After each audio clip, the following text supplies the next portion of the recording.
In this video, we will show you how to improve Gtmetrix Score. If you guys want to get started with Gtmetrix, you can use the links down in the description. A plugin such as WP Smush or Short Pixel Image Optimizer allows the website owner to compress images after they've been added to the site.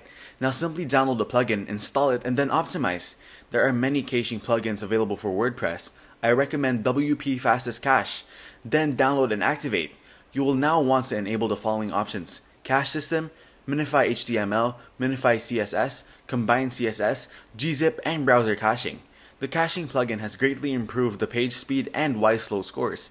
It has also knocked a couple of seconds off the page load time and again reduced the page size. Many plugins claim to do this efficiently, but the majority result in a page that loses its functionality once the CSS code has been optimized. However, Autoptimize is a great plugin and works with a few clicks. Again, download and activate them in the settings, enable the optimized HTML code, optimized JavaScript code, and optimized CSS code.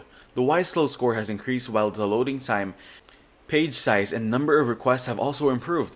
A content delivery network, or CDN, is a system of servers spread over multiple data centers located around the world.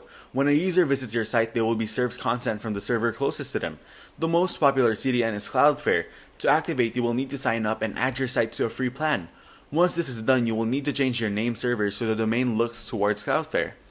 This can take up to 24 hours for the DNS to update, but is usually much quicker. So that's how to improve Gtmetrix Score. Make sure to use the links down in the description to get started with Gtmetrix.